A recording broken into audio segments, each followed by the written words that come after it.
Bliss, you have always been a person that's been on the front line and been opinionated on political issues, social issues. What the fuck is going on? Hey, man, I just think we in the Boondocks cartoon right now. You know what I'm saying? I mean, you know, it's crazy, man, because this new album I got, man, it's a concept album. And one of the characters in the storyline is called the Puppet Master.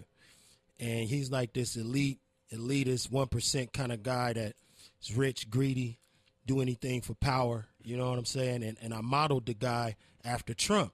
Get out of here. Except, you know, he has more power in the album. And then Trump wins, and now he's sitting in the most powerful seat in the world. Exactly. So it's almost like the album is. So it could you be drew a, up a real life comic of what the fuck is going on.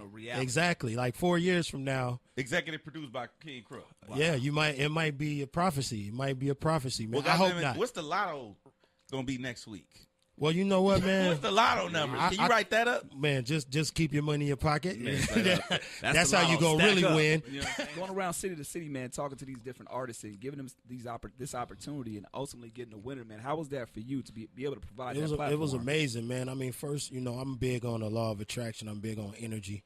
And, you know, when I sat down and just and created the concept, it was just a piece of paper. I hung the piece of paper up on my bedroom wall, and I looked at it every single day like, yo, I'm going to make this happen. Yeah. You know what I'm saying? And then to finally see it come to fruition, you know, and to have my brother Sway and Tech and all them, you know, involved in it.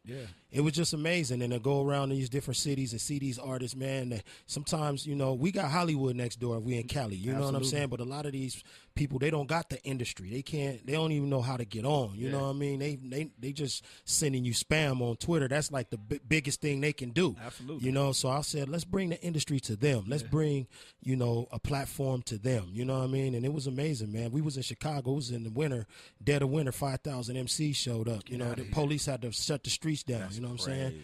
And, you know, I love that one because we all know Chicago's reputation right now. Absolutely. And it was people from different hoods in that line, and they all got along. They was just like, yo, I'm here chasing my dream. Just like you know what I'm saying? Exactly. So it was no problems. It went over well, and that was in each That's city. what I want to touch on in hip hop. Yeah. You coming from where you come from, you Exactly. had to have bars. Yeah. You had to. Come on, man. That was Mando. That was it. What is it like existing in this hip hop? 2016 version of hip hop. What is that like existing coming from where you come from? Man, that shit is crazy. It's like, you know, like you said, coming from where I come from, I remember me, my brother Dice, we be in the studio with Snoop, young, we was teenagers, you know, working on compilations, working on all kinds of shit. And dudes would go inside the booth and just stink up the place. And Dog would be like, yo, you got to come out of there. All right, we pulling you off the song. Like, that.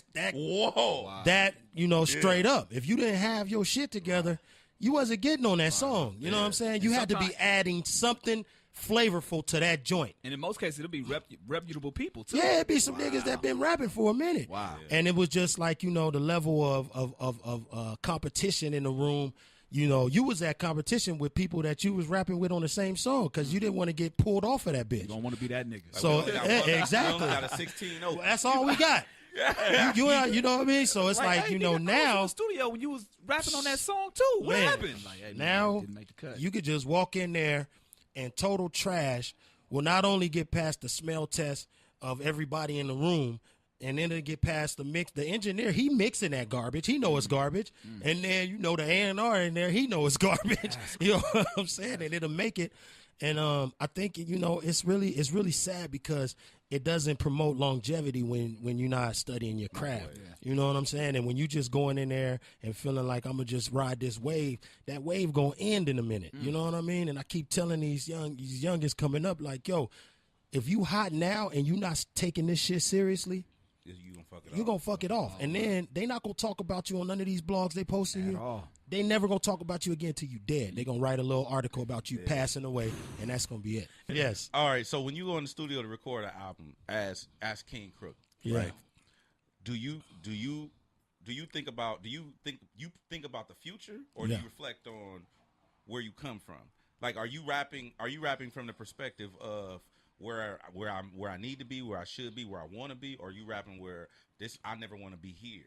wherever the beat take me, wherever the song take me, wherever the concept of the album is, you know, I try to do both because, you know, sometimes we want to see around the corner and rap in the future, like you're saying, and sometimes we want to tell stories from the past to inspire somebody else, you know what I mean, and let people know that we go through shit too, you know what I mean, everything is the same. But, yeah, man, I mean, basically, dog, I try to think 3 or 4 steps ahead of the game. Like, I'm already planning, like, my next 3 projects, you know what I'm saying? 3 projects. Yeah, because, I mean, you know, it's a tough game out here right now for an independent. Yeah. I mean, I'm on Shady Records.